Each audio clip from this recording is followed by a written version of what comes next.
30 seconds to countdown. Powering. Standing by for an answer check. 60 seconds good. Sound is good. Stand by for countdown. Copying you, fast 5, 4, 3.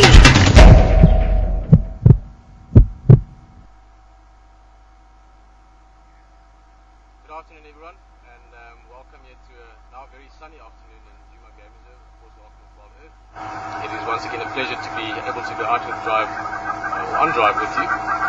My name is Pieter. We've got Sebastian behind the camera this afternoon, and Craig back in final control. And as I said, it's a very different afternoon from this morning. This morning was actually quite cool, relatively speaking. Overcast. We're very lucky with general game, hyenas, and rhino, buffalo, and then of course quite a variety of general stuff. And this afternoon I'm sure it's going to continue being a good drive. Thanks for joining us. Thanks for spending your time with us here in Africa. I'm sure you can hear these guys. We've got quite a bit of activity around us. Some hornbills. I was watching one in the back feeding on a worm or something just now. We had some kudus walking past. We'll have a look at them in a few minutes. And otherwise, yeah, it's just a pleasure to be here and looking forward to the afternoon. Let's go look around.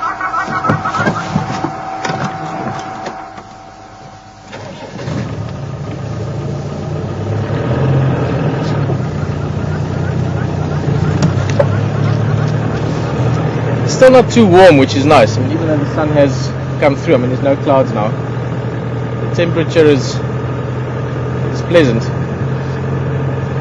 If you're in the sun directly, it gets quite hot, but it's a very different day from yesterday. And I'm hoping it'll reflect in the animals' behavior as well. In other words, get quite an active afternoon, especially here towards later afternoon. Hopefully quite a few things moving around and quite a few things active. But that kudu there, just enjoying how long it'll stay there. Beautiful, actually, sort of setting in the leaves there. That's a young male. Actually, he might just be walking off. Let's go a bit forward, perhaps.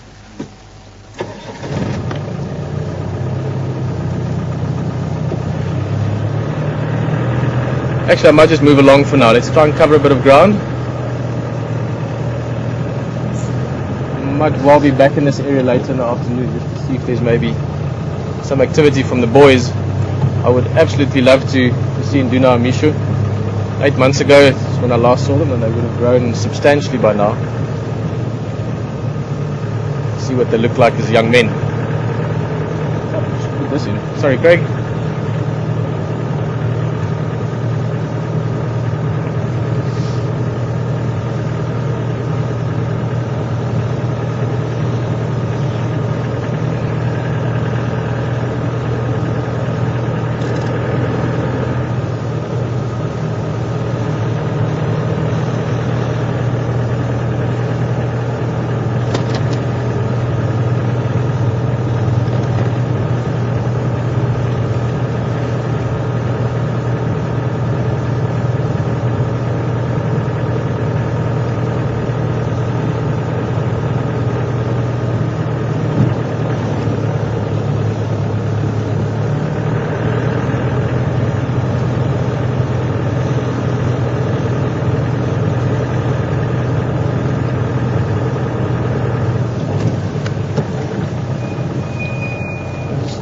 Semi saw some tracks there. Have a look, it might well be baboons or something.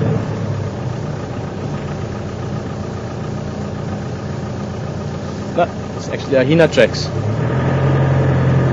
Sometime last night.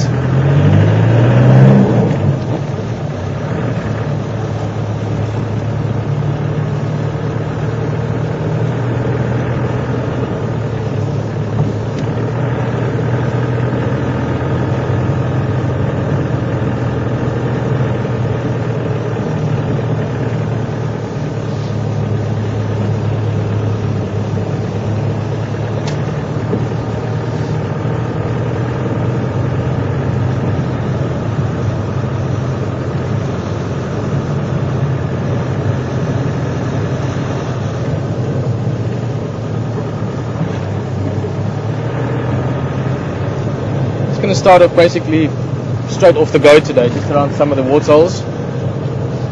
Just change my gearing here a bit. I want to Go past Treehouse Dam, Twin Dams, and up towards Buffelshoek Dam. Now, even though the rains we've had in the last week means that there's quite a bit of water around, so animals don't really have to go to the big waterholes. You might nonetheless find that as the afternoon has warmed up a bit, and also animals are creatures of habit, so even though there is other water available, you might find, especially territorial animals or animals that move around quite a bit, still going past the waterhole. So we'll check them out.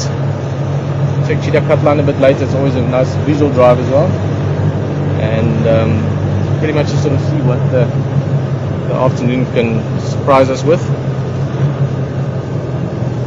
I think, as always at the beginning of a drive, but especially since I only have a few to visit here, I'm very optimistic. I think we're going to be surprised by some beautiful things this afternoon.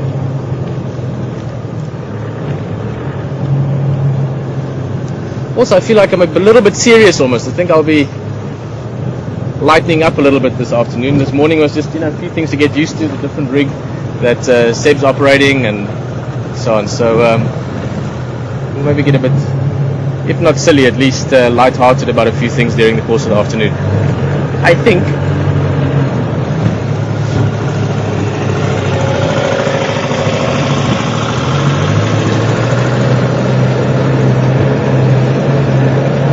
That's the water pumps. If you're wondering what that noise is, it's what supplies the water to both Boyatella Lodge and to the Wild Earth Camp.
couple of buffalo tracks here. A few Duggar boys perhaps that came past. See if they're still around. Would have been a nice place just to wallow and cool down a little bit. first glance doesn't look like they're around. There's an impala down there. This is Treehouse Dam we're coming up on.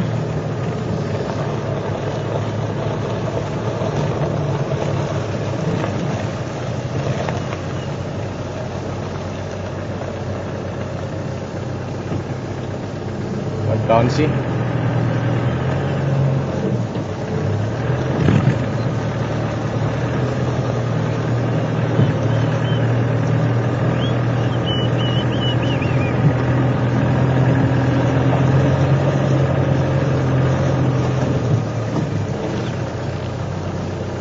He's going to stick around. Let's just have a quick look at him. Just a very small bachelor group, and he's going to walk off. Probably will still spend some time with Impala this afternoon. This morning we were lucky enough to see a couple of new lambs, a week or so old. So I think if we find another herd, maybe some more babies, we'll definitely look at them.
a lot of animals would probably be taking it relatively easy still.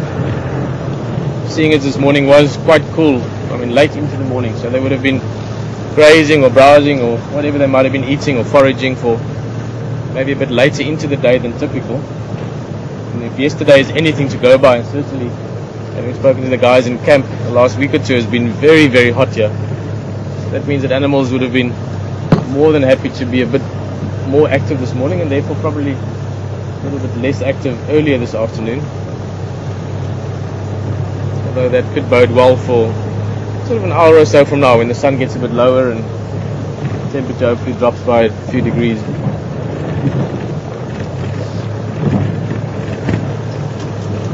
Starting sort of towards the south at the moment, we've Treehouse Dam, Twin Dams next, and then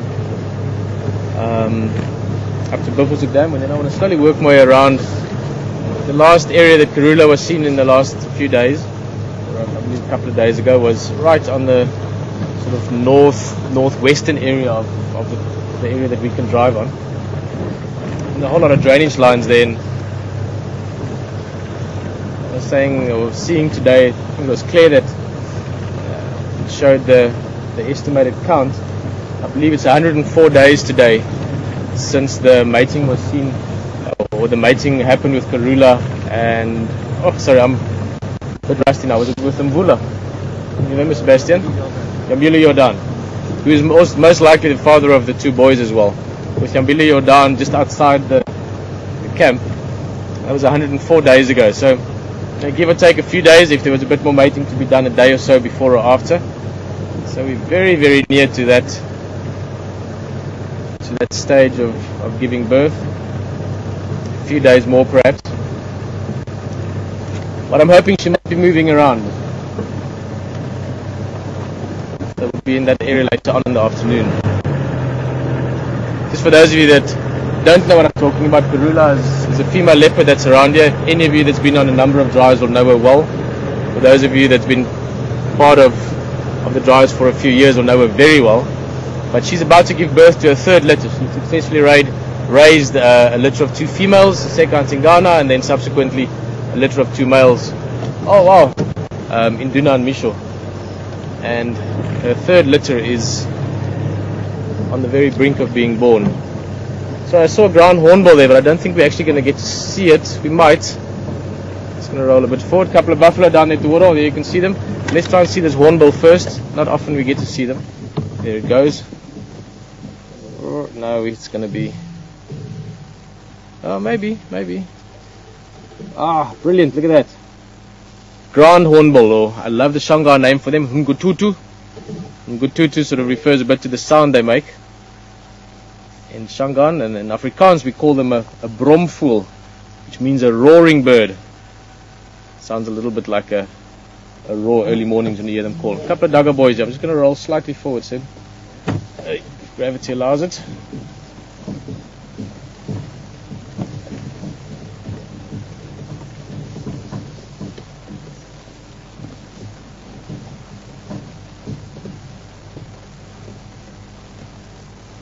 Let me try and get us in the shade there. As I said, it's not the hottest afternoon, relatively speaking, but nonetheless, it is. The sun is on, so to speak.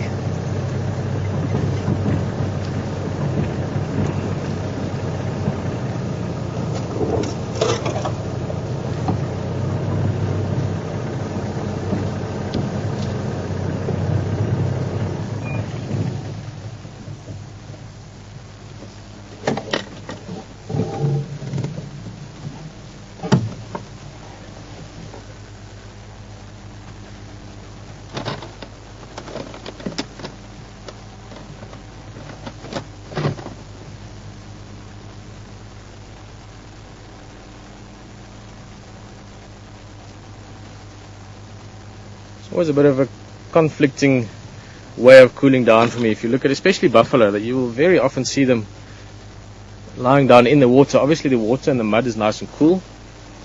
It's also good for getting rid of some parasites. That mother will the mud will smother is what I was meaning to say. The the mud will smother those parasites, and later on also the buffalo might go and have a bit of a rub against a tree trunk or a termite mound and get rid of parasites that way. And then of course those oxpeckers as well that we saw. But what I always find conflicting is you'll find them in the mud, obviously cool place, but then they'll be lying in bright sunlight. Now, being as dark as they are, actually their scientific name refers to them being black in color. Still the largest part of the body is exposed to direct sunlight, but anyway, it works for them. I'm sure they've got their reasons.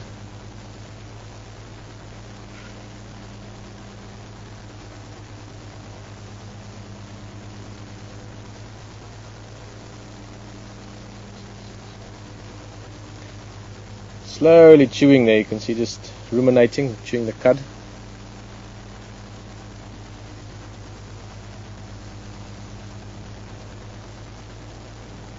We spoke about it briefly this morning, but ruminants make up quite a large part of the antelope and bovine species you get in Africa, well, in the world for that matter. And the animals actually have to spend quite a lot of their time re-chewing the food. So they have a feeding session typically in the morning, maybe a little bit later in the day and one in the evening, and then a large part of the rest of their time will be spent just chewing the cud, or just grinding that food down over and over until it's really fine, and then it goes through a series of stomachs, so to speak, that digest it, and they get very good nutritional value from even sometimes relatively low quality food. The other approach, of course, which obviously works just as well. Now, so many times I've heard people say elephants have got a bad or insufficient or not a very good digestive system. It's obviously not true. They've survived for millions of years, or at least many, many years, the same as other species. But things like elephant or rhino, zebra for that matter, horses, they've got a slightly different approach with their stomachs, hindgut fermenting stomachs. They just have to eat more. So they go more for sort of high volume, quality is less important. But normally something that comes along with that kind of digestive approach is you need access to water, preferably once a day. I mean, elephants can go a day or two without water, but they need water. Whereas many of your ruminants, you look at things like springbuck, gemsbuck, eland, many of those can actually use much less water in their digestive tract and therefore become water independent. Bit of a long, maybe slightly boring discussion for some of you, but it's interesting how different species evolve to make use of the environment around them, and subsequently to survive in that environment. Something we as humans might still learn a few things about over the course of our species' existence.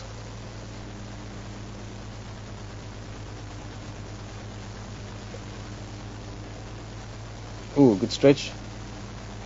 One of the other buffalo also busy getting up. You can see no hurry for them. They don't have anywhere specific they have to be.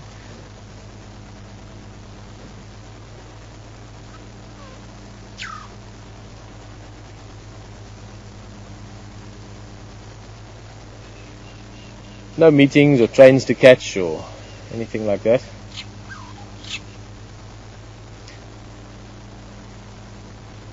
Actually, Sebastian, just this, I saw a bird joining this buffalo at the bottom. A starling just coming down for a drink.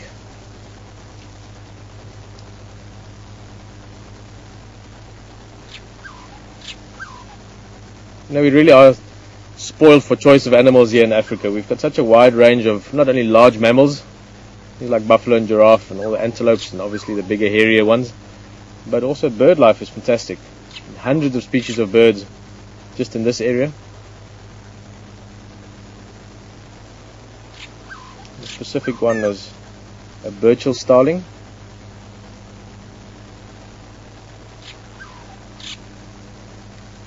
Very iridescent or glossy bird. You get the glossy starling as well, which is even more shiny than that.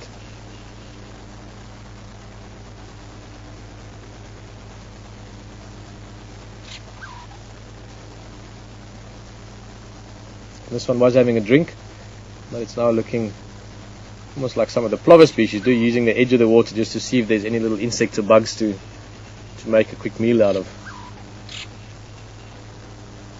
Perhaps rather a snack, depending on the size of the bug.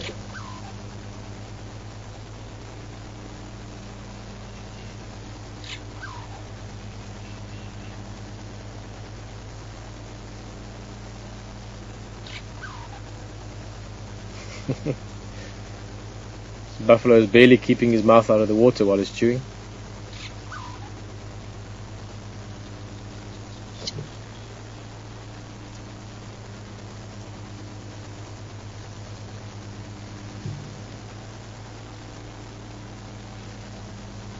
Looking a little bit skinny there, you can just see the texture of the ribs. But quite often, or typically speaking actually, your dugger boys, as we call these bulls, the bachelor groups, are normally older bulls, so the teeth are getting a bit worn down, and all those old injuries are sometimes coming back to plague them, and they can be a little bit grumpy, not always, but they have their moments. And if you, at this stage of the year that we're in terms of the seasons, the very, very, very last part of your dry season, just before the first rains, and even the first weeks after the rains, they can sometimes lose a bit of condition just because they're used to eating very dry, sort of low nutritional value foods, and then suddenly they got all this green food to eat, and they can sometimes get sort of diarrhea from that and even drop condition a bit more. But then summer kicks in, lots of food, lots of water, and they normally pick up condition again.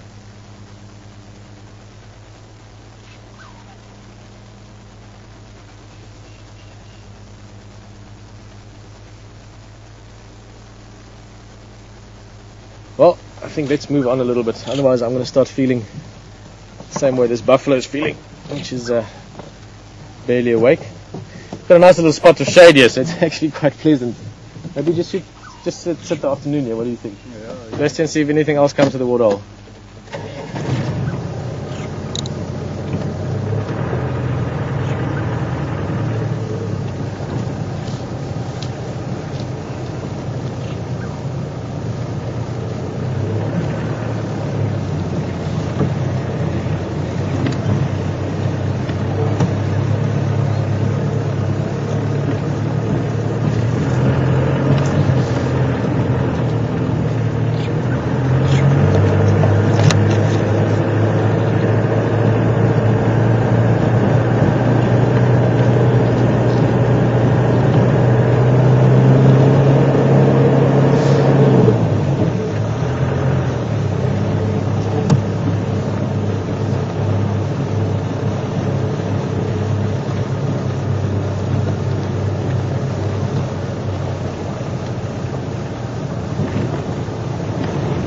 Also going to take a drive in the riverbed this afternoon.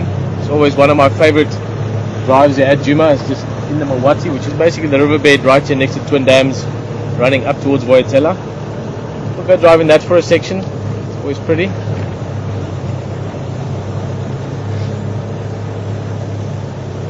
Oh, it's nice to be back doing this. I must admit, there are worse ways to spend your time.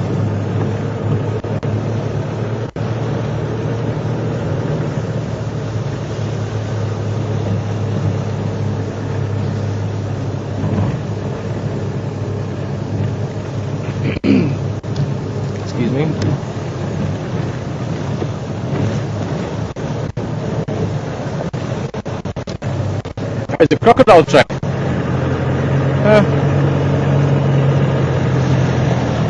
Little bits and pieces of it. Not a very big crocodile by the looks of it, but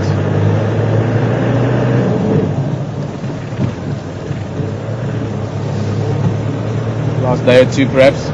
Sometimes you find crocodiles moving around when the rains start, looking for maybe bigger waterholes. Obviously in river systems they use the river system as a natural sort of route to move along.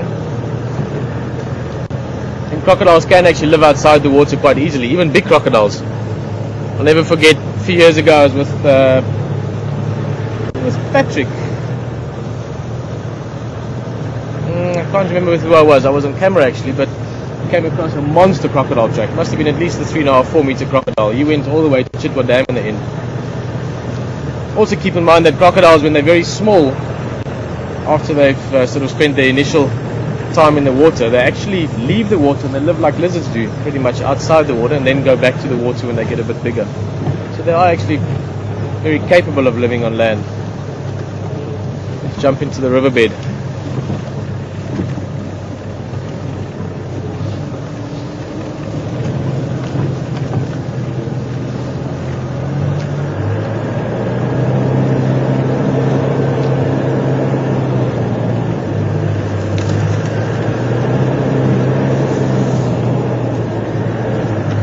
is one of my favorite drives. This is a little section from Mamba Pan, named so because of the big mamba that used to hang around here, all the way down to Spaghetti Junction.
Giraffe tracks around here, buffalo tracks, coming up in a little pan that I'm sure was dry not long ago.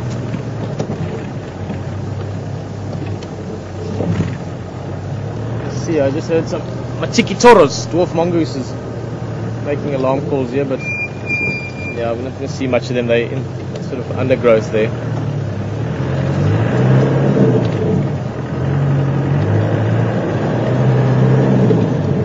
Well, this is a pan that's sort of seasonal. There's the other mongooses running off. Yeah, it's got water in. Oh, the elephants broke the screen. Ha! This will be a very, very good spot for Foamnes frogs this year. Already, actually, there is one. Speaking of which, right in there. I don't know if we'll be able to see it. So as soon as that angle arrives. Just that sort of sort of halfway over the water, there's a little white foam bubble under the tree trunk. If you follow the main trunk along,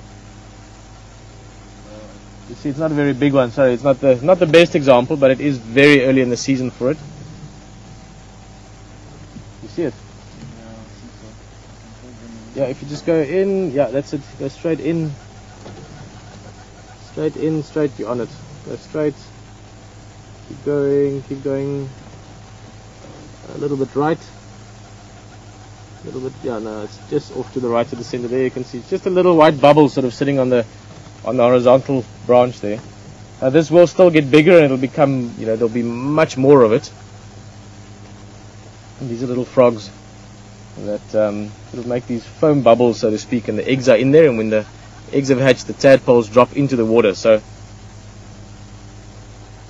typically overhanging branches are very good, but this is an excellent one because it's really over the water, but also it's right in amongst the twigs, so it's quite protected. Now I remember not so long ago even, I didn't really know about anything eating this, and then with the camera at the waterhole we actually saw terrapins.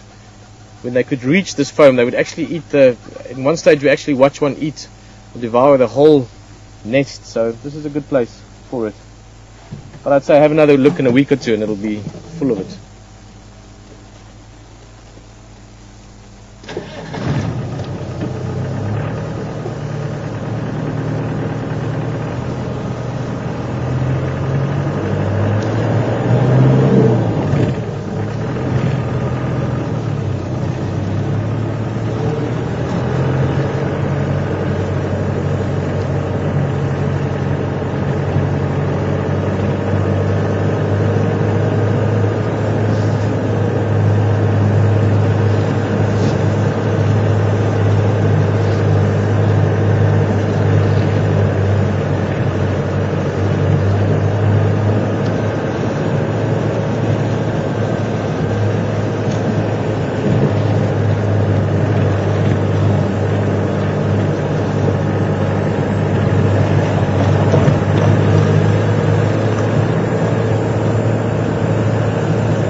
and that was a leopard tortoise. Well, let's take this road. Maybe it was an omen. Hey? Maybe a sign. Yes, exactly. This way. Let's have a close look at the shell there quickly. Say again? Maybe I can see. Yeah, see, it might be just too close to us. Let's just try and see. Just beautiful markings. As I said, you get a bit of variation between different individuals. Here we go.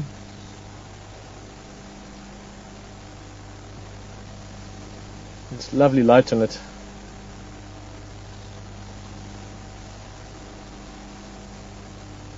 I'm not gonna pick this one up, but if you pick them up, you can look at the belly part, if you want, the plastron of the shell, and you can see from that if it's a flat, straight belly, if you want, then it's a female, and the males have got a little indentation, sort of 1/3 to the back, that enables them to mate with the females. Quite a precarious process for tortoises to mate. As the male, when he mounts a female, if he falls over and he falls on his back, he can be quite a spot of bother, old chap. It can be in quite a difficult situation. Then tortoises, once they fall on their backs, they can't get back up on their feet, unless of course a hyena or a jackal or something comes along and plays with it. Oh, sorry, radio. There's terrapins on the other hand, the water tortoises, if you want. Terrapins can actually flip themselves back onto their feet, onto their bellies, and use their necks to do so. Oops, sorry.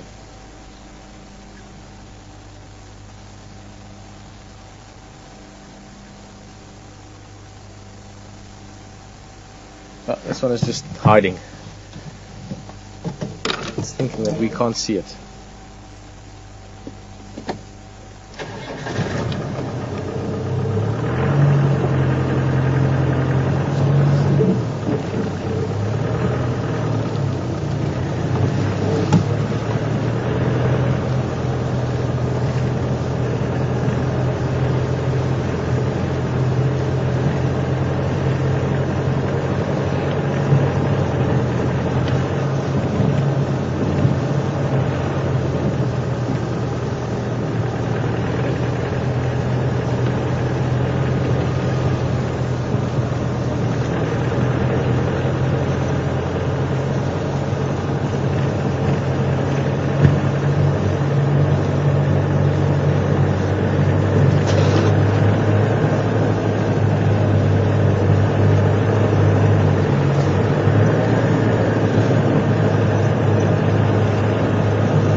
baby impalas! Run, little guys! Don't know if we're going to get to see too much of them. Let's go around the other side. The one was wafer thin. I mean, it looked like if the wind blew too hard, it'll blow over. But running like the wind already. Yeah, I don't think we're going to get to see these. Right in the thick stuff there. That's a shame, but we will look again for more.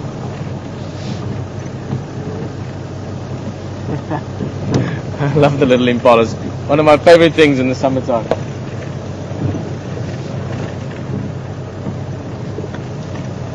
What we will have a look at are the hippopotamus, or hippopotamuses, or hippopotami, or hippopotamustas, and the heron sitting in very, very beautiful light. We're going to have such amazing light this afternoon. There's also quite a few European bee eaters flying around. They might be skimming the water to take a bath. Lovely setting. There you can see the grey heron, and then of course the hippos just having a lazy day in Africa. They'll be more active again tonight.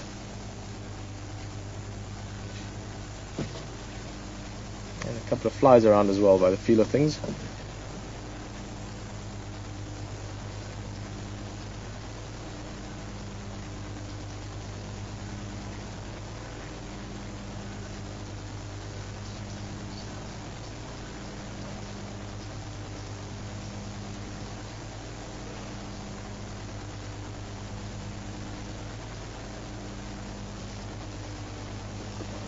Oh, lovely. Not the best angle to see this from, but what this heron is actually doing is it's sunning itself. In other words, it's opening the wings, and maybe if it turns it, well, it won't turn much. It's because obviously it's facing the sun, but it opens the wings to expose the under part of the wings as well as the belly, chest. And then, oh, there we go, a bit of a yawn, way, little yawn. And then the heron is just warming up. Also the vitamin D helps with aiding the digestive system, and also for grooming. Parasites and things that might be in the feathers will start moving around, and then it can clean itself. Oh, you know what? I'm sorry. I just realized I've had my other radio on channel 2 the whole afternoon so far. Apologies for that. Craig, if you have been talking to me, I haven't been ignoring you. I just had the radios on the wrong channels. It is right now. So, apologies for that.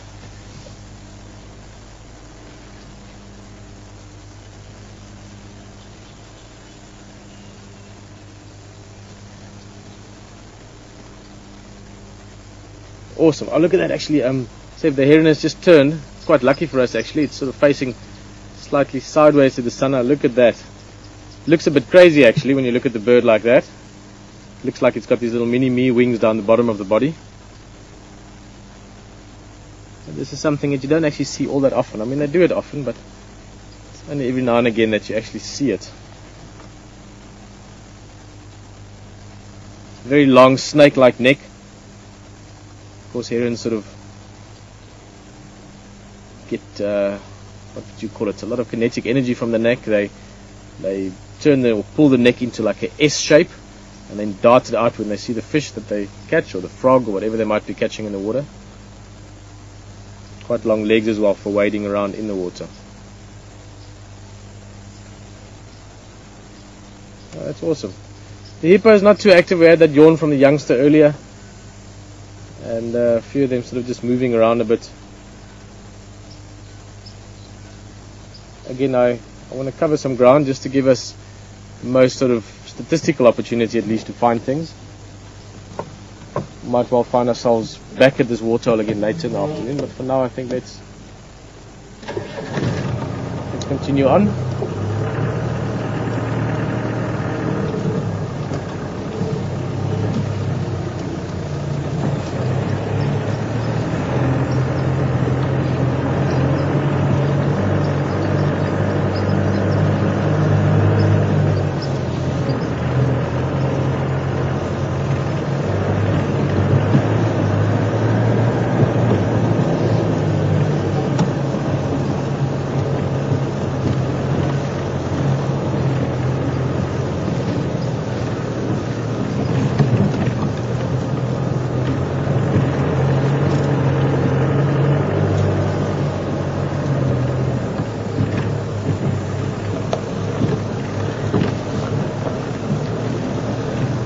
Yeah, well, just I think it was Anne asking there about birds drying themselves as well. Certainly cormorants, obviously cormorants do a lot more swimming. They actually, we'll talk about that in a second. Lovely view of some grey lories quite close to us here. Grey lories, also known as go-away birds, or kwee-voel in Afrikaans. I like the descriptive name. They make that kind of sound. Kwee, kwee. These guys are, well, the one in the back there cooling down, and the other one climbing around eating some of these new leaves. They actually eat quite a bit of leaves, or especially when it's new shoots like this. Nice crest on the head. They're sort of a grey colour all over. You get a couple of other lory species. The Knysna lory is a very well-known bird, or famous bird for people that are really into their bird watching. You find them down in the Knysna area on the coast of South Africa. You also get a purple crested lory, which you don't find. I haven't seen one here, although actually I think I saw one once, if I remember correctly now. Maybe someone can remind me if they were with us on the drive. But as soon as you go down towards the bigger riverbeds, down towards the Sand River or the Sabi River, then you get the purple crested lory, which is a very similar shaped bird, beautiful colours. That's quite an awesome image, eh? Just actually looking right up towards the sky now. Wah. Wah.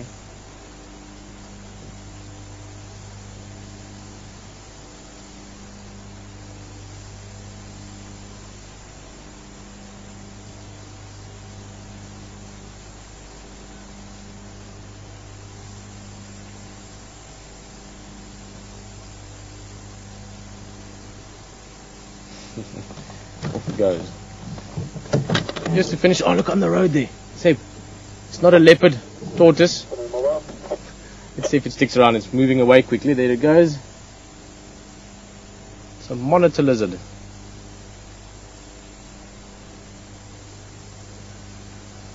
See how the tail is just slightly off the ground as it's walking. The crocodile track we had earlier, you can clearly see the drag mark of the tail. This is a reasonable size one. You get two kinds of monitor lizards here. This looks like a rock monitor. You also get a water monitor, which both of them can swim, both of them can be around the water, but typically rock monitors live out in the bush like this, and water monitors or an owl monitor, they live closer to woodholes, and even in the woodholes sometimes. So just regarding cormorants, they often dry themselves after swimming that way. Whereas herons don't really swim. In fact, many people will tell you herons never swim. But I have over the years witnessed it a few times, in Pilanesberg actually. Chikudu Lodge where I was for quite a while. We saw it once, and a friend of mine, Steve Bailey, and back then still Andre Crocker was also there. We were all a bit surprised by this. It's not something that's typically said to be something that herons do, but it was swimming in a dam that we'd all swum in at some stage, so we knew how deep it was there. And then we filmed it here once or twice as well. Some of you again will remember. That's, I think, this waterhole, if I remember correctly. But then it sort of swims a bit like a duck. Or rather, you know, it doesn't dive like cormorants would. So there's not much feather drying that's necessary.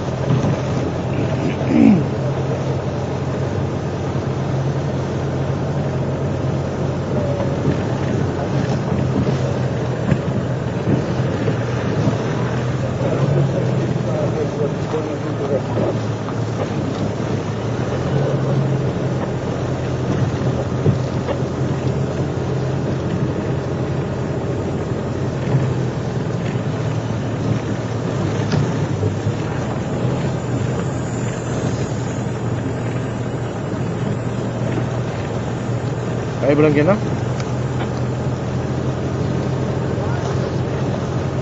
Lampo, how are you?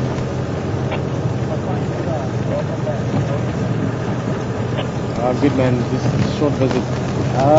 This morning I got to Young and PC. Then if you remember, there was a kayak Battalion Road close to Spaghetti Junction, a little bit in the sort of closer to Skovanin, and they were around there, so maybe they can be that side now.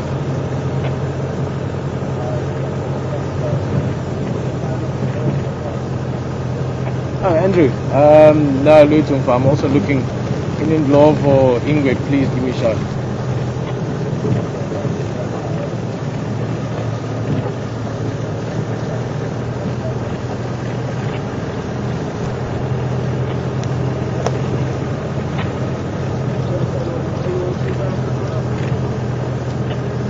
I'm good for.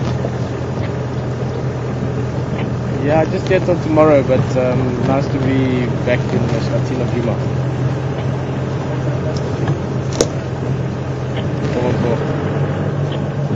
Always nice to talk to the guys. Many of these guys I've known for many years now. And Abel, who's a great character, I'm sure many of you have seen and heard a little bit of him over time. And he was the first guy to show me the roads and the ropes of Djuma. He's a tracker back then, he's now died. And I've got amazing memories with Abel. Looking for and finding things in this bush.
I think it was just a solitary lioness, if I remember correctly, and they were watching it.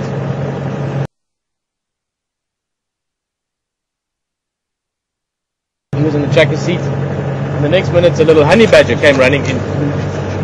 For those of you that don't know honey badgers or haven't seen them or videos before, it's a badger, similar to the North American badger that you'll get to the European badgers, but a little bit more stocky, but their personalities are sort of, Mike Tyson times 10.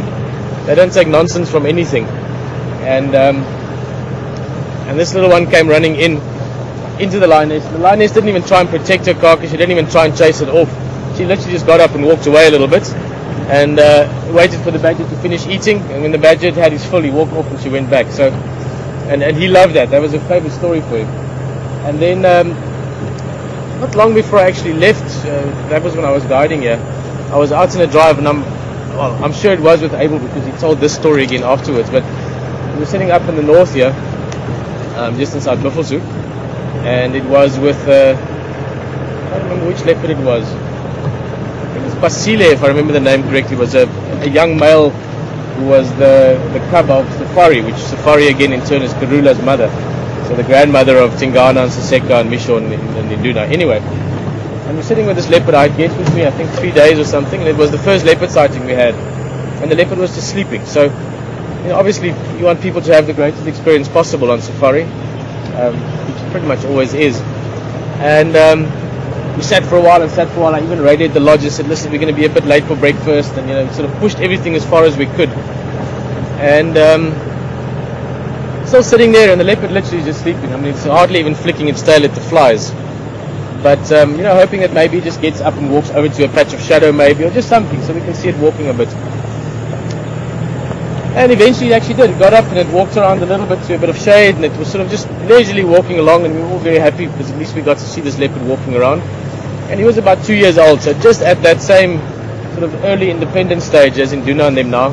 You know, starting to learn a lot more about his environment again and so forth. And the next thing, while we're watching the leopard walking, there comes a little honey badger just cruising down the little footpath, and the leopard stopped and had a look at it. Honey badger wasn't aware of the leopard, or if it was, didn't care about us, just trotting along.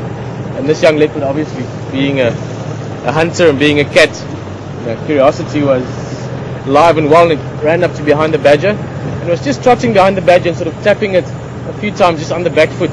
And I mean, literally, the badger didn't even blink. It wasn't like it looked around, or it was as if the leopard wasn't there. And about probably the third time the leopard sort of tapped the back foot to the badger again, the leopard grabbed it by the sort of the scuff of the neck here, sort of at the back here, picked the badger up. And then from a badger that looked like it was aware of nothing around it, it turned into this like Tasmanian devil. I'm sure you've seen those cartoons. Biggest amount of noise and a very strong smell that comes with it as well. They actually secrete a very foul-smelling, fluid, if you want. And a few things happened all at once. This is the brilliance of when you see something as amazing as that. Abel, sort of made me think of this story. He went from his tractor seat over there onto the bonnet, right up against here, and was sitting there in an instant. I mean, it wasn't even time that passed. And the honey badger actually, as it was being held like this, it turned in the skin. Now that's something they're well known for. Is the skin is very loose, almost like imagine a puppy's skin. And it got hold of the leopard's front leg, and it just started going, and it just chewed all the way along this leopard's leg. And the leopard held on for, it felt like a few seconds, but I'd be surprised if it was more than 2 or 3 seconds. Obviously let this thing go, because it just turned into a little mini thunderstorm. And the badger just landed on his feet and just trotted off as if nothing had happened in the last sort of few seconds, just casually on its way again. And the leopard sat there looking blown away, not knowing what was going on. It was actually bleeding quite a bit on the leg, nothing serious. I mean, it healed easily. But then Abel was still sitting here in front of us in the bonnet, and he was having a good laugh. That sort of, we were talking about stories this morning, when you get that extreme adrenaline rush, and the best way to get rid of it is actually just to have that sort of belly laughter. And Abel started laughing because he just, for a second, he was just worried about either the leopard and the badger, or at least just the badger maybe ending up on the car. So he was just putting as much metal between himself and what was going on. So yeah, one of the memories I share with Abel. Honey badgers. I saw some footage the other day on one of the channels, I can't remember which one, where honey badgers, 2 of them, were being harassed by about 5 or 6 lionesses. And they also managed to sort of fight their way through the lions to the point where they were left alone. And one of the lionesses actually got hurt. It bit into her nose or her mouth, I forgot exactly. Anyway, honey badgers, incredible little creatures.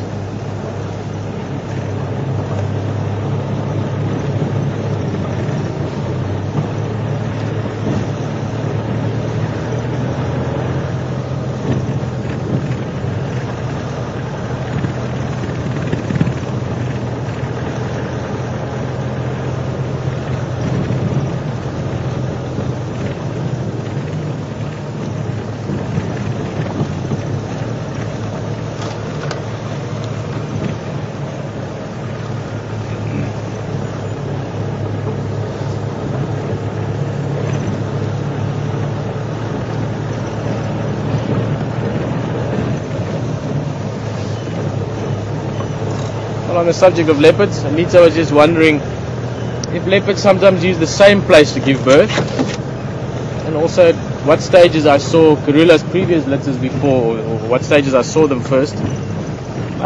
Anita, well, in terms of using the same place for giving birth, it's not necessarily the case. They might use different places. Obviously leopards are territorial, so they use the same area. And generally speaking, those areas don't change too much. I mean, Karula has been in this general area for a number of years now. It used to be actually her mother's area, Safari, before. So let me just think which routes. So I'm just going to change my route here. Go down Battalier Road.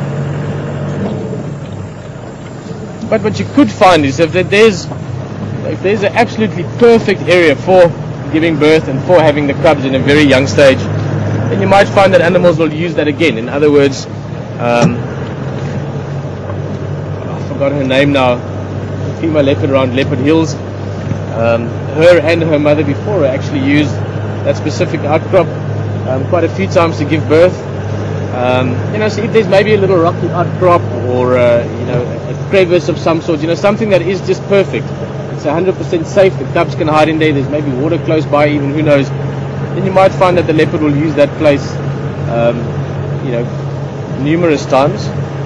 But if it's just general bush habitat, then a little hole inside a termite mound or maybe a big hollow in a tree, anything like that can work for the beginning. So it's not a fixed thing, it's not that they go back definitely to the same place, but if there is a place that is just so perfect, then you will find it being used multiple times. As for when I first saw the cubs, I'm trying to remember, Saseka and Tingana, the females, or the first litter that she had, I saw the first time on drive with Helen, I believe, was still on camera, and it was up on Philemon's cut line as you're going over towards that sort of, the let's call it the southwestern end of Philemon's cut line. And I remember the one was a little bit shy, Tingana, which subsequently was named for her shyness. And Saseka, the beautiful one. And I've got one of my favorite leopard pictures. I must go look for it. I'm sure I've got it somewhere still. A shot of little Saseka with Karula. At that stage they were probably, I can't remember. Again, some of you might actually have better memories than I do regarding this. But I'm trying to remember, just from it's funny how you remember things in pictures. Not too old, 2 months maybe, somewhere around that. Let's say between 6 and 10 weeks. For Misho and Induna, I remember two different sightings as the first sightings. The first one obviously was the very first one, which was just off one of them, and I think it was Induna, very close to Voitela Lodge. And it was when Lishan and I got back from leave. They had been seen already, Rexon and Tamani. Rexon and Tamani found them the first time, but when we got back from leave about a week or so later, we found them very close to Voitela in a big jackalberry. And it was a beautiful view, but a little bit far. And then we didn't see the other one. We only saw one of the two cubs, and they were quite old by then, probably 2.5, maybe going on even on 3 months, sort of 10, 12 weeks. And then the second time we saw them, and I remember it was on this road, Battalier Road. I think it's around the corner. I'll show you. I'll sort of draw the picture for you.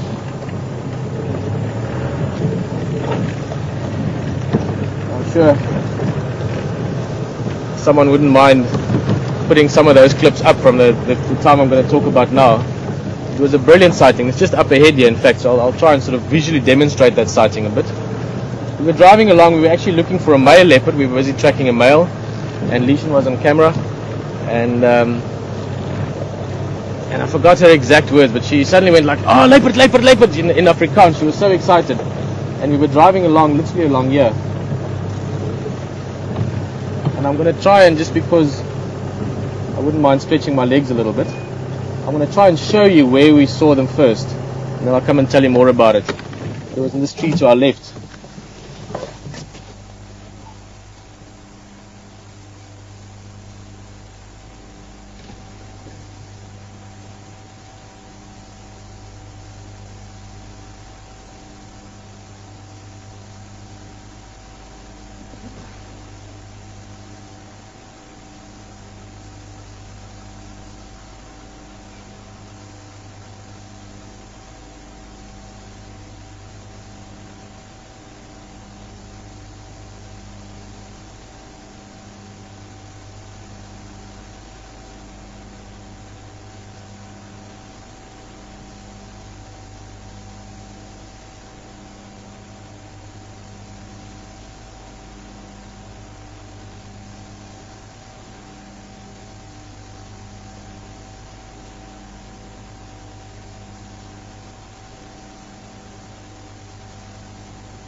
Look at this old Impala horn.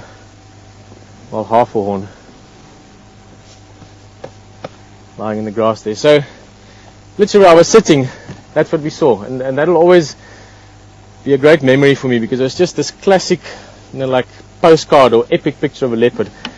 And she was just lying there as beautiful as only Karula can be. And of course we were very excited. And keep in mind that at that stage we'd only seen the one cub briefly close to camp. And the next thing, little cub came out of the bushes, up that whole branch. That was beautiful. I mean, it really was an amazing sighting. Climbed up. I took still some of my favorite pictures of them. They were grooming, and there was just this really soft, lovely bond between the mother and the cub. And he was at first very aware of us, little Induna, and checking us out, and then gradually just relaxing as the mother was relaxing, as Karula became more relaxed.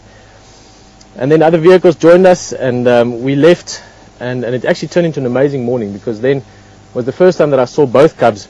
Was as I said, it was also special Leishan being with me, and we got them a bit further up the road, and they were moving along, and we actually got to spend quite a bit of time with them. Again, noticing at first Tingana, Misha was a little bit smaller. In fact, we thought he was a girl at the time, and it was just amazing to see them literally within the space of minutes becoming more comfortable with the vehicle.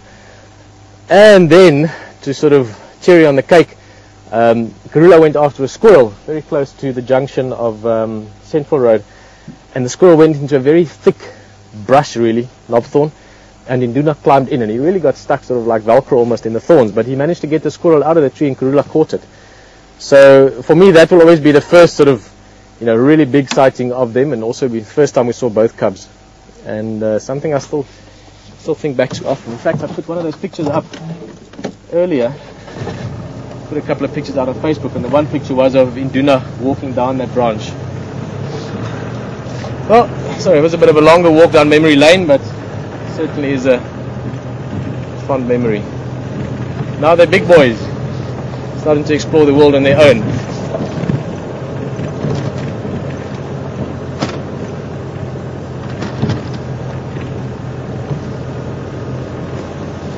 Even.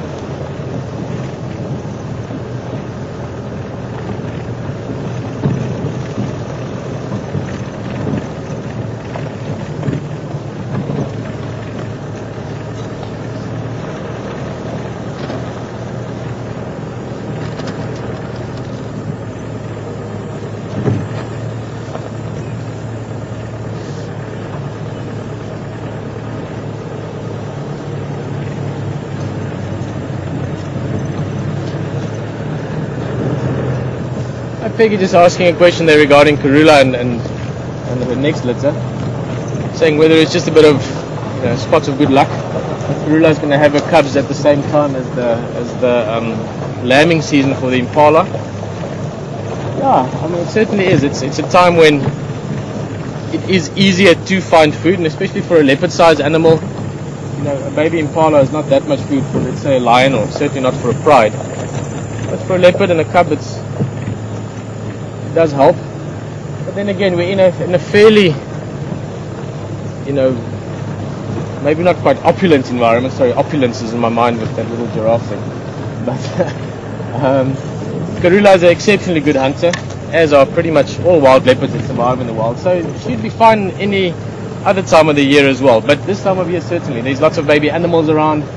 There's even other little things that she can supplement a diet with, some bird life and reptile life. But certainly the Impalas, put it this way, it's a bonus. It's not one that's going to make things a bit easier for her. But with Karula up to now, with what we've seen with her, even when she was raising two boys, keep in mind that towards the end of their time with her, they were bigger than her. So they would have been eating, let's say the two of them and her together. So they would have been eating, collectively 3-4 times more than her.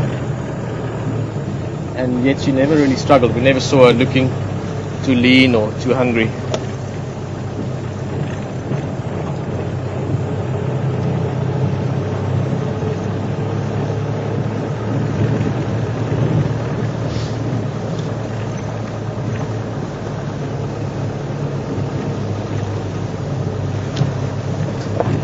Thank you, Paddy.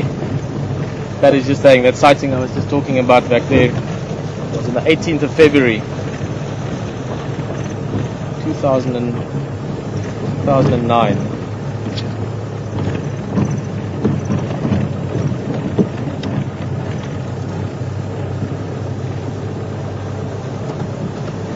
Time flies, eh? It really is. I guess it's not bizarre, but it's amazing.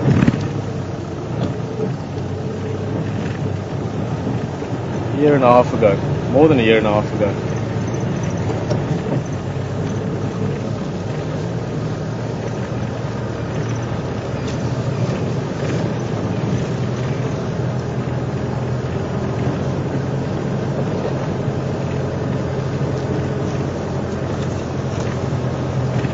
We're going to go past Chilapan next. Chilapan, then Gari Dam, and then I want to start just sort of zigzagging around the northwestern areas.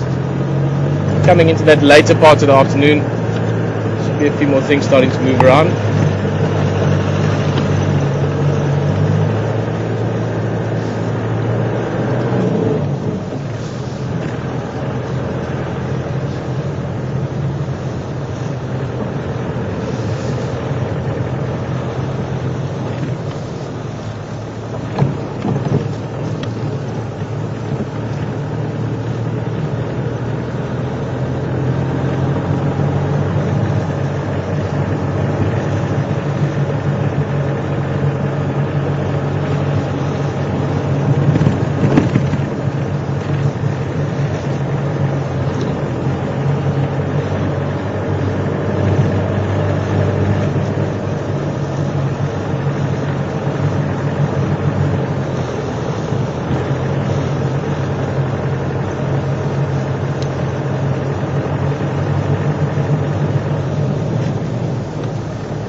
Solitary impala back there, but nothing else around Chilapan. We're going to keep going.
Hey, big giraffe.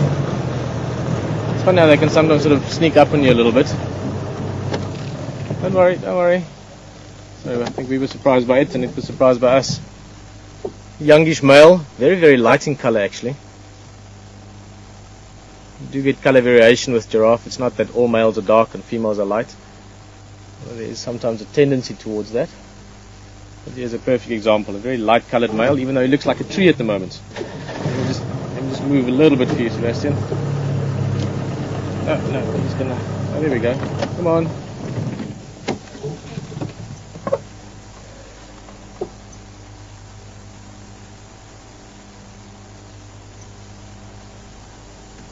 Oh,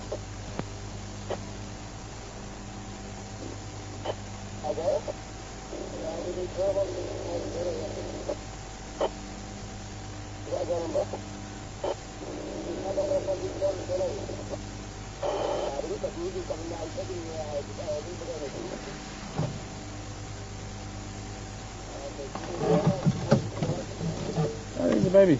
Good spotting, Seb. You just go a bit forward for you.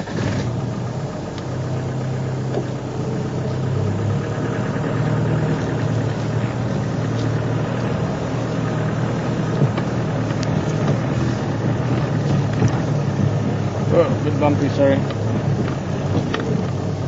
There we go. Baby giraffe. Not quite as young as the ones we saw this morning, but also still youngster. Takes again. Yeah, it's quite a few Ndlamiti up front here. Are you looking for that Ngala? Negative this morning, we just bugat Katongo. You take that small Ndlela and then you go slightly south with the Skovani. There's that nice big Tambuti. He was lullering there with PC around.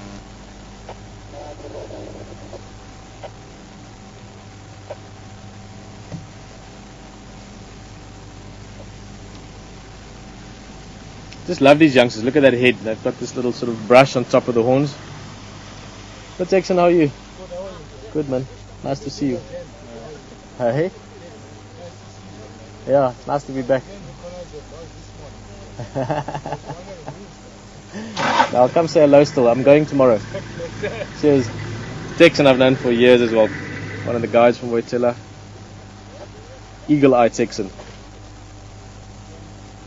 Spotted Karula once on the top of a termite mound. Literally from the flick of her ear at about 60 meters. Perhaps one of the best spots I've ever seen. Anyway, this young giraffe enjoying some fresh leaves there. Looks like a buffalo thorn that's growing through the silver cluster leaf there.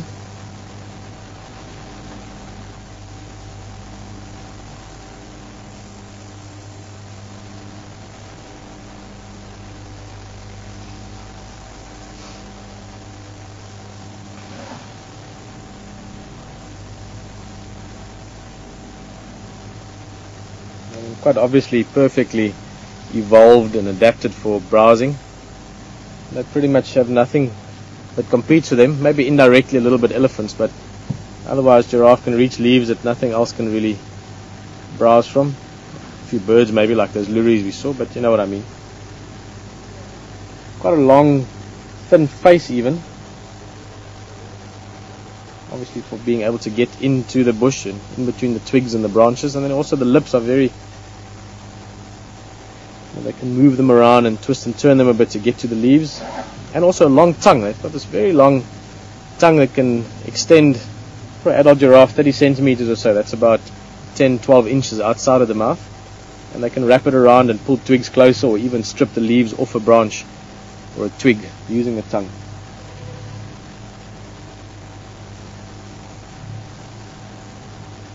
Long eyelashes. It's another thing giraffes are known for. Again, like with many animals that stick their faces into trees often, elephant for instance, those eyelashes serve a very important purpose. If you're going to be pushing your face into a thorn tree, you want to have a bit of an early warning before a sharp thorn gets you in the eye, and those eyelashes do exactly that, acting like pretty much like whiskers if you want for the eyes.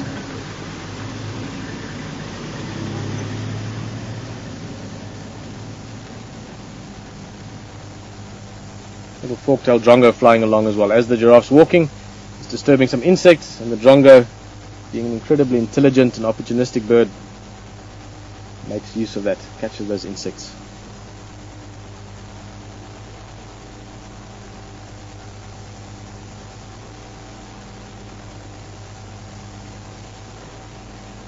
I can't really see too much of this one now. Oops, sorry. Making life hard for Sebastian behind the camera there. Looking right towards the sun now.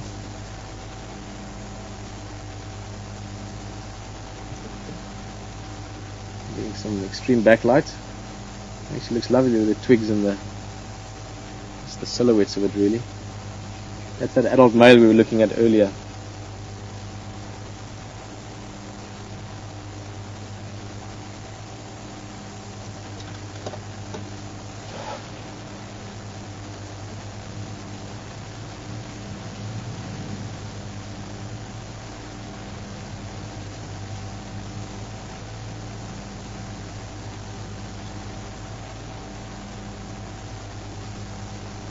A lovely view there, look at that. As always, welcome in Africa. That's a classic African view there for you.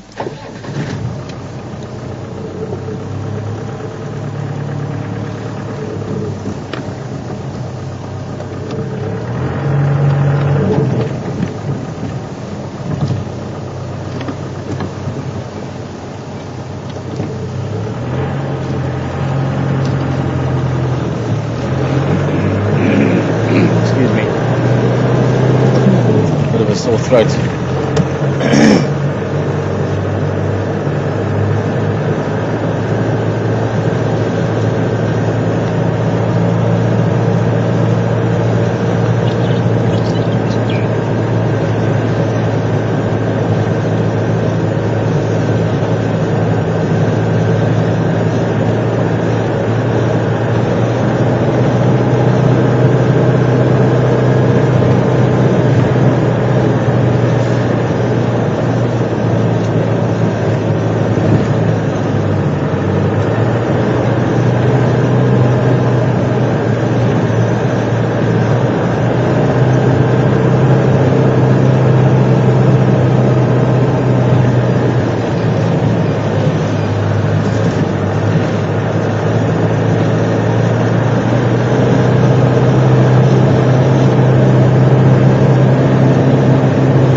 at this. The big herd of impala that were close to the waterhole earlier today. I spent a few minutes with them. No lambs yet in this group, funny enough. The first lamb we saw last season was actually in this large group. And I can almost promise that during the course of the next few months you will still see this herd and some of the leopards in the area interacting, running around chasing each other sometimes. Well, should I maybe say the leopard chasing the impala. But this is the sort of the Voyatilla herd almost. They tend to spend a lot of their time in these general surroundings.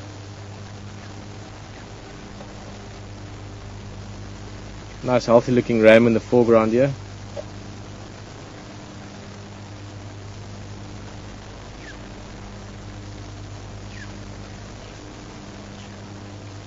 And as we look there towards the right, quite a few of them out in the open. A little bit of grazing, a little bit of grooming, hello grooming, where one grooms the one and then, you know, I scratch your back, you scratch mine.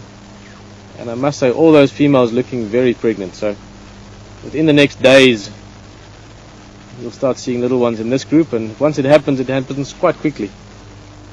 So before you know it, there'll be a whole creche of babies running around, and especially in the mornings, baby impalas are fantastic. They tend to, especially once they're about a month or so old, and they get a bit physically stronger and physically more confident. You get them running around and skipping and strutting and all kinds of behavior.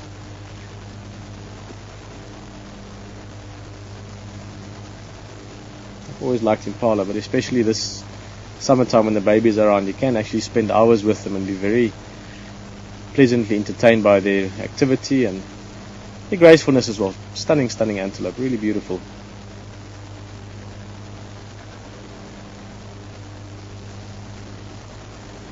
Look at that, lovely.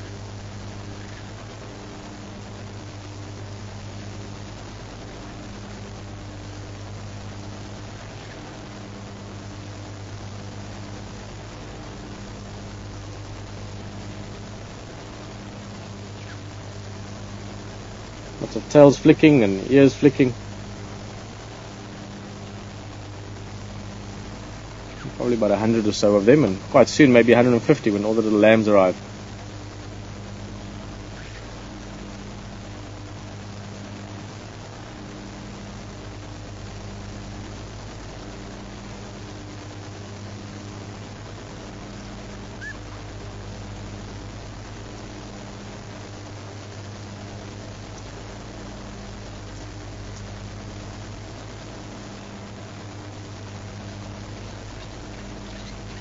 Lovely view, that just awesome, the depth, the trees in the background, and that sort of early vibrant green of summer. It's good to be alive.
Heading northish now on Mbubu Road. As I said, my plan, especially this later part of the drive, is looking for leopard again. It's a bit like Pinky in the Brain, you know. What are we doing today? Looking for leopard, same as every day. So I'm going to go look around a little bit. While we're driving Laurie was asking about elephants, if I've ever been touched by one. And the question comes from having looked at that picture. Probably my favorite, or perhaps my best picture that I've taken over the years, is a picture of my wife Lishan. Beautiful image of her sitting right in front of an elephant. And yes, Laurie, that elephant is wonky. In fact, that was the last time we saw him. I forgot the date now, December 13th or something, if I remember correctly. But we've just come back. Lishan had just come to join us full time. We were lucky enough to find him. We were just going around for a bit of a drive, and we found him at Treehouse Dam. And being the elephant that he is, and knowing him like I did at that stage, we stopped right next to him, and he was having a bit of a mud splash in the little pond on the edge of Treehouse Dam, and we were very close to him. But he was totally relaxed. In fact, when we stopped, he was further in. Over time, he came and stood close to us, out of curiosity a little bit, I guess. And then I was able to move around freely on the other side of the vehicle, and that's why I could get into that perfect spot for that picture. And I took a whole bunch, but that specific one just has all the right movements and things in it to really show the interaction that was happening on that day. It was a very special memory. Of course, the next time we saw Wonky was when we heard that he passed away from a fight. Has forever been touched by an elephant, and I don't mean this flippantly at all, but I was touched very deeply by Wonky with the experiences that I had with him. That's maybe more an emotional level. On the physical level, I've been touched by elephants, not here, but actually in Pilanesberg there were 2 elephants that we became very used to, or became very used to us. We used to spend a lot of time with them. I used to do quite a bit of monitoring work and things in my spare time. So you just sit with these animals for hours sometimes. And I had it where he once actually came and just along my arm like this. Well, let me see, you can see it. I was sitting like this with the arm on the side. And the elephant just did that with his trunk, just to sort of see what it was about. I didn't move, I didn't react back to it. Quite an amazing experience. But you have to add that don't do this at home, folks, for those of you that have elephants at home. It's not something you go looking for, it's not something you try and entice, but it developed over time, and it was an amazing experience. And I've had them obviously very often with elephants, especially ones that are quite relaxed, and ones that you get to know over time, you know, ones that get to know the sound of the car you drive, that get to know the sound of your voice or smell. You'll often find them where they just come and sort of gradually come closer to you and just sort of hang around and stand around you. So elephants. It'd be nice to talk about some while we're looking at some, but I've had some very amazing experiences with them. I've been fortunate enough to have spent time in places that are very good for elephant viewing, and also to have met people that really knew and know a lot about elephants. So I've been, again, in a fortunate position to have learned a lot about them from people that had many years of experience. Andre Klokker being one of them. Bennett de Klerk, someone we've been talking about a lot the last few days. Many of you know the name. I've spoken about Bennett many times. In fact, there's a quote that a while back, I forgot, it went with a photograph. Maybe some of you can remember. There was a whole thread that went with it. And I must go look for that again. And a whole bunch of things came out of it, and Bennett said something that I used to be able to quote back, but I can't remember it now. It was something that comes from a very intelligent person like him. But anyway, I learned a lot about Ellie's from him in the beginning. Andre Klokker, I was lucky enough to meet Joyce Poole and spend a bit of time with her and pick up a bit of her extensive knowledge. And then just with elephants themselves, I've been taught a lot about elephants by elephants.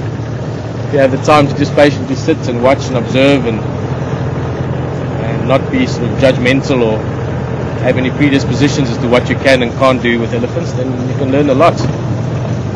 Keep your behavioral senses or your behavioral intuitiveness open. It's the benefit of dealing with highly intelligent animals.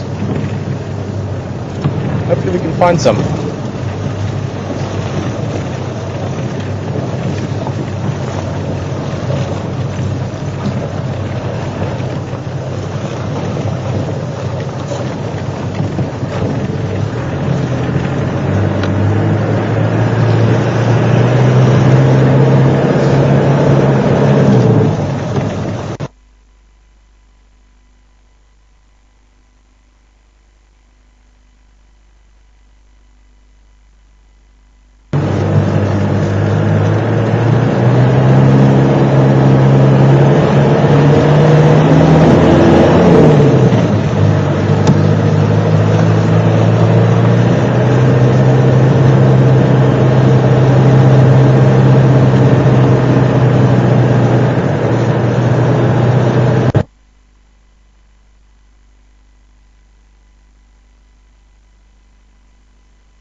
Prime Ephraim again.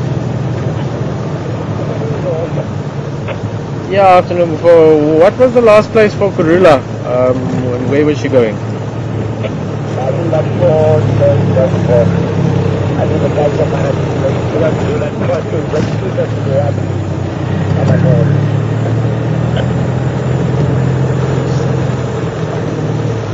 Okay, so what, she's somewhere western Gari, or did she go north into Bubuzu?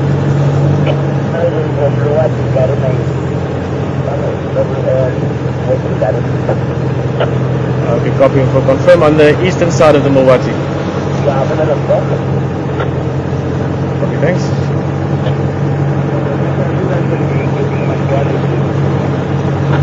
Yeah, yes sir.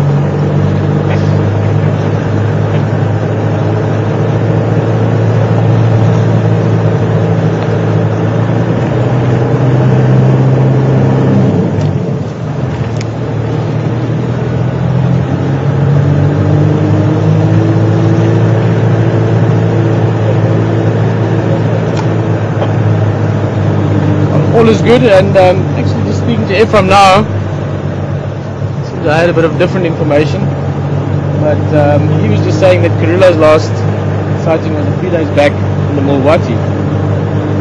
It doesn't seem like someone has seen them come out on the northern end, so I'm slowly working my way back that way. It's a whole maze of drainage lines and dongas and things there, but yeah.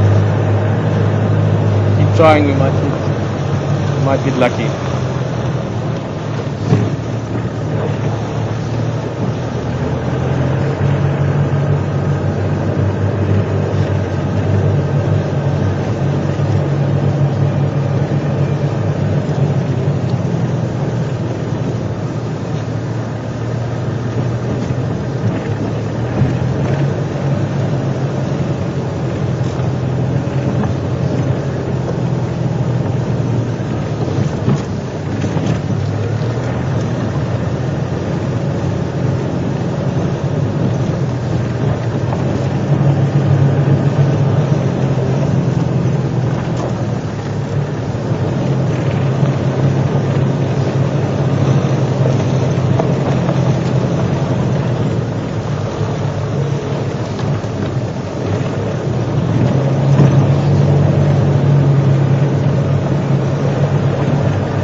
Hi everyone, this is Craig in FC.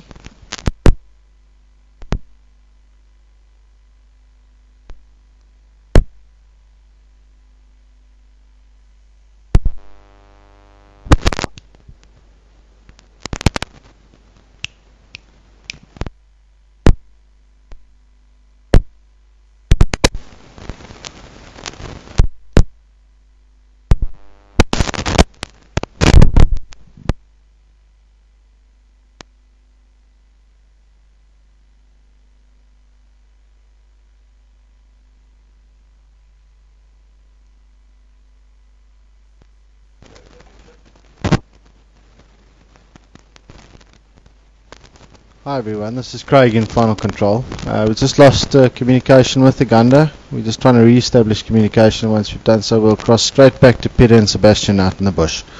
So stay tuned and we'll keep you updated as to what's happening.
Hi everyone, this is Craig in Final Control again. Just to let you know, I'm actually just going to bring the Gunda back quickly to let Alex have a look at it. We can't re-establish communication, and as soon as we get picture back from it, we're going to be sending it back out into the bush. So bear with us, apologies for this, and we'll try and get them back out as soon as possible. Stay tuned.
Hi everyone. This is Craig in Final Control. Alex is just having a look at the vehicle now.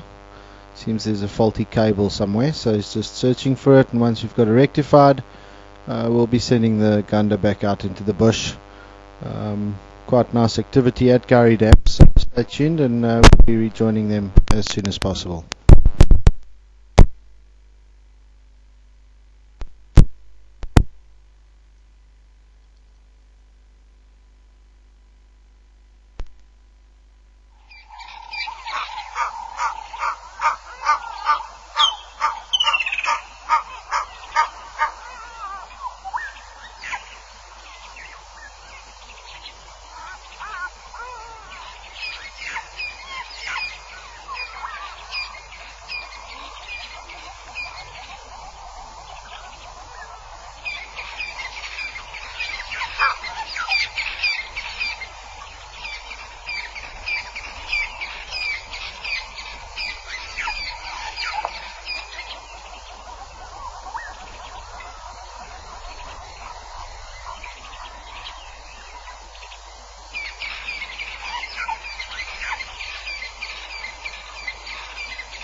Gail was just asking about animals and if they ever get fed by people on safari. Not really, Gail. It's something that you might find especially in national parks, sometimes bird life and so on gets used to, picnic areas, for instance, where they can get some snacks. Or, the monkeys around camp, they learn that if they're patient enough and sneaky enough, they can sometimes steal some food. But to feed animals is something that you might have found it in some areas going back 1 or 2 decades ago. But it's not something that's really done anymore. It's quite frowned upon, and obviously it's not a good thing to create that association of food with animals, whether it's the big hairy things or even small things like that squirrel we were looking at. So it's not really something that's done.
That very special time of the day, vascular time, that's sort of between light and dark. Dusk is a very active time for game as well. I mean, antelopes and so on sort of finishing the day, a lot of bird life also getting ready for the night. But it's also when many or most of your nocturnal predators start becoming a bit active. Maybe not necessarily walking around too much yet, but stretching and yawning and maybe moving around a little. It's always a very, very special, very exciting time for me. This sort of dawn time, dusk time, sorry, it's dawn as well. Similar again in the morning. It's kind of time when the chances at least of bumping into something exciting around the next corner is much, much higher. And you feel it as well, there's this bit of excitement in the air. Temperature dips a little bit, smells intensify. I love this time of the day.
kudu just running away there.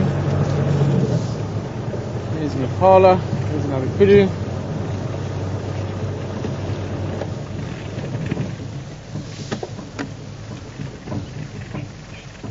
Beautiful when they run, such lovely motion.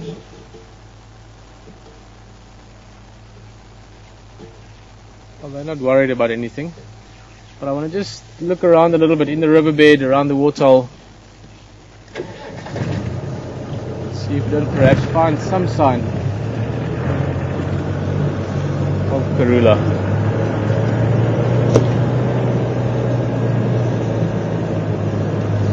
In fact, there's one little pan that I want to go to. It's a little bit of a, it's not really a track, but it's the way we always used to get in there. She did come into this area to have her cubs, or she has had her cubs. Then a little pan back there that after this rain should have water in it. So we'll go have a look there and see if there's maybe tracks or anything.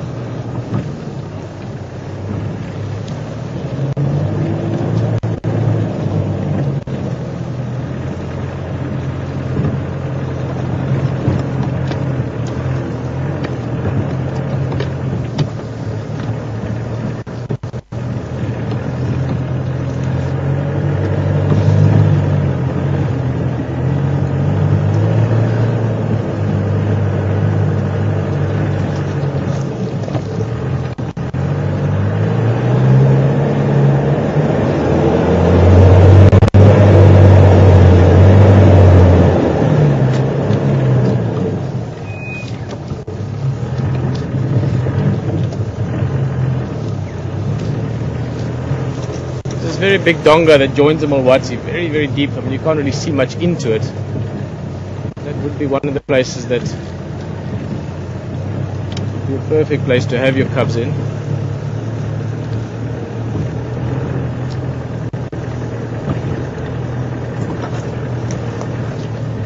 Let's see if my memory still works correctly, but I used to be able to go around the back here somewhere. I think it's through here.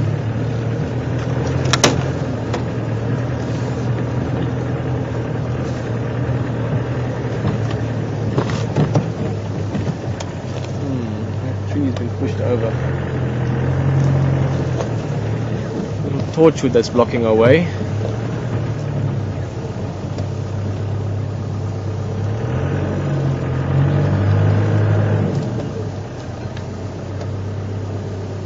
Yeah, we go through here. A bit uncomfortable for you in the back.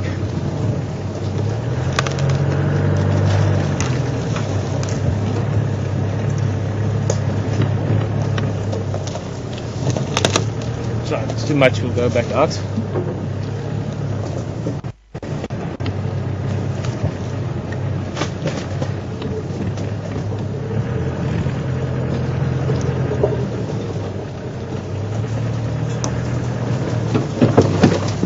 We're right on the edge. This donga I'm talking about is just up ahead, and there's a few places like this on the right hand side that will collect a bit of water in rain season. And we have seen the leopards often going into this area, into this. Donga is just a word that means deep ditch or ravine, but sort of with high size.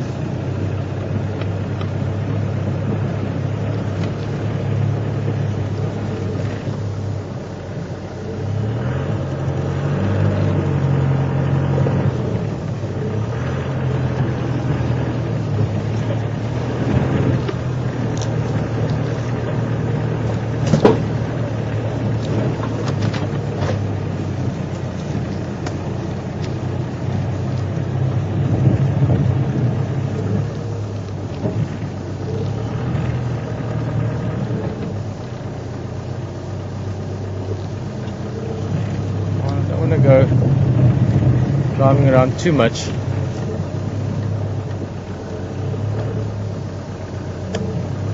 I haven't seen any noticeable tracks.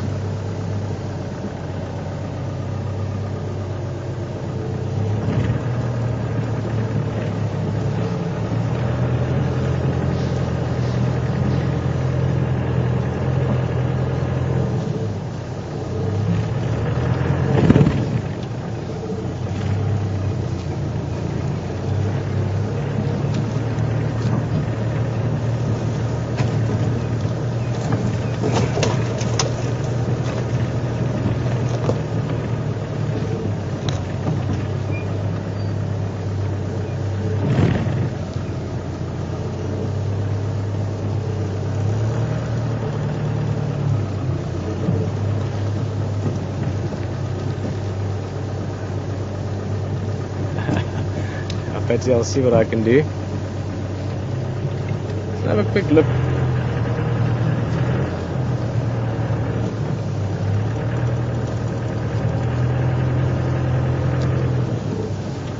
Try and stop on the edge there. I just want to peek into that donga a bit. I just want to maybe get in there and just see if there are any fresh tracks.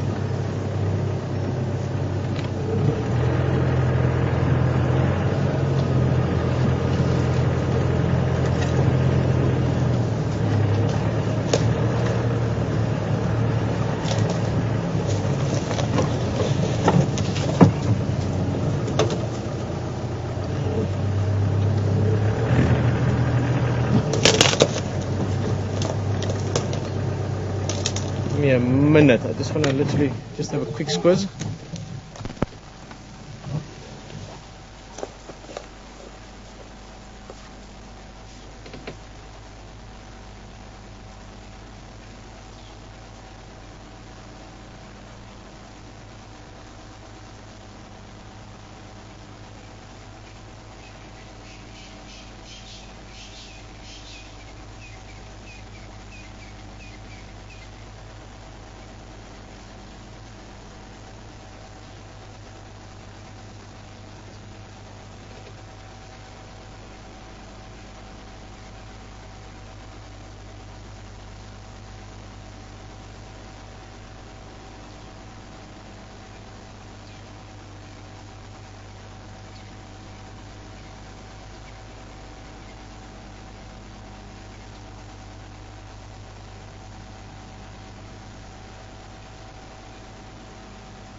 Obviously a bit of a long shot, but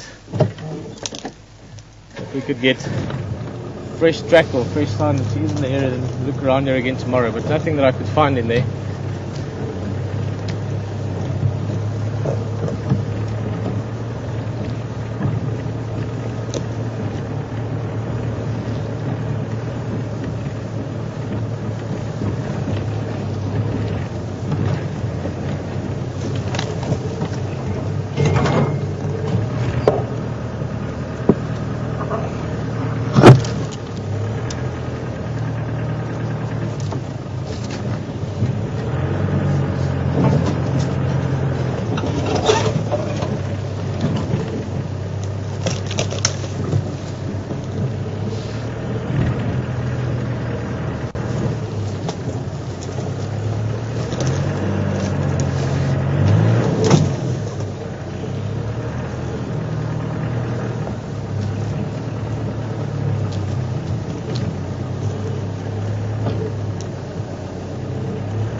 see it's but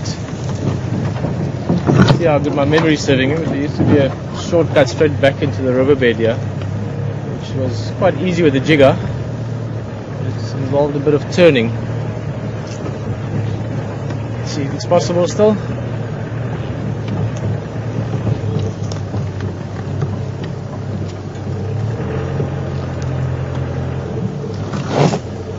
It should be.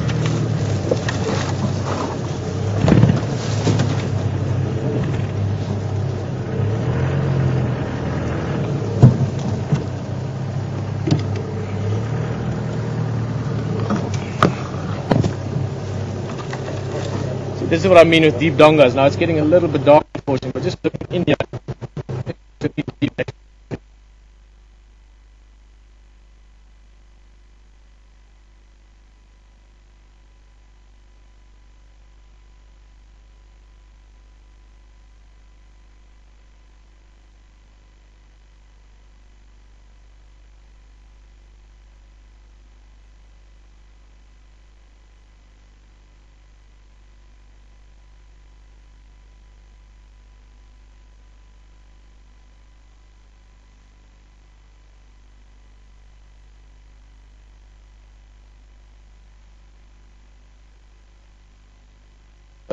Forgetting to put my earphones back in there.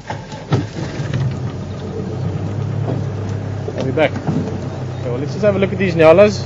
Beautiful view of them, a little bit sort of from above. Where are they? Behind the tree for you. There we go. You can actually quite clearly see that white crest along its back.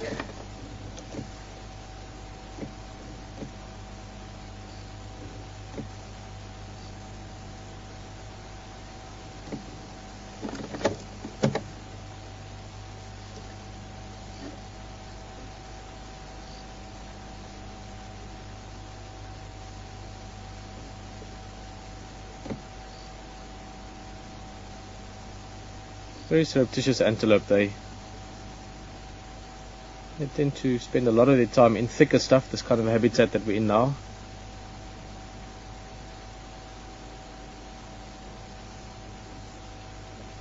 Oh, we've got a little bit of light left. Let's go back towards Twin Dams quickly.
at this. For a second I thought it was a warthog actually. It was running with his head really low. It's a hyena on a mission. Hello, bye. Oh, it's interesting. It seems to have been almost responding to something. It suddenly stopped to listen again. I wonder if it's heard something. This might have more to it than just a passing glance. Whoop. It's one of the sounds they make. This, of course, the spotted hyena.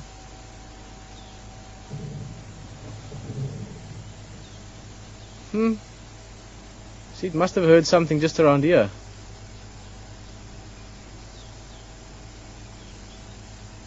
Ooh, that's not the good side to go to. That side's almost impenetrable for a car, even if that car is a Land Rover.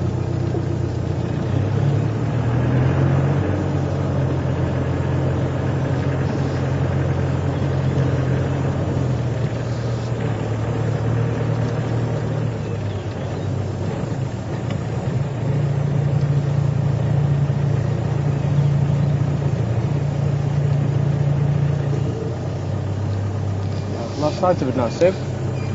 Oh no, yeah, it's in that deep stuff.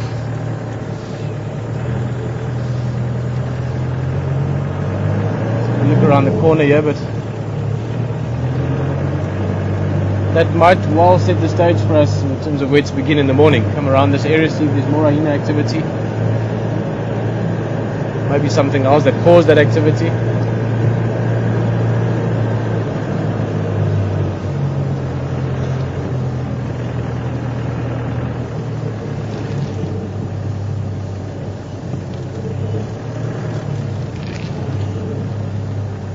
Yeah, I think give it a listen quickly while we stop. But the way that a hyena running or was running certainly looked like perhaps there was something around, or it heard something or smelled something. But quite often hyenas this time of night, they just listen, and if there's a leopard or a lion or something making a little kill somewhere, then they'll respond to it. So it looked like that, but then it was also looking around. So perhaps other hyenas, who knows? Can't hear anything now that's suspicious, but certainly a little bit of excitement there at the end of the drive, and who knows, maybe, as I said, we'll start in this area in the morning and see what it brings. Otherwise, we're at the end of drive again, and yeah, I want to thank you for joining us. It's always nice to have people visiting us and joining us here in the African bush. And also tomorrow morning will be my last drive for a while. We'll see when I can get back here again, hopefully with Lucian, but tomorrow morning, another 3 hours to look forward to. Hopefully the weather will allow, and maybe it's a bit overcast again like this morning. And as always, I'll be looking for leopard. So do join us for that tomorrow morning, bright and early, 5:30 Central African time. That's about it. Sebastian, thank you behind the camera with a very interesting camera rig, and Craig back in final control. Nice to have you that side, and my name is Pieter Pretorius, and I look forward to seeing you in the morning. Bye-bye.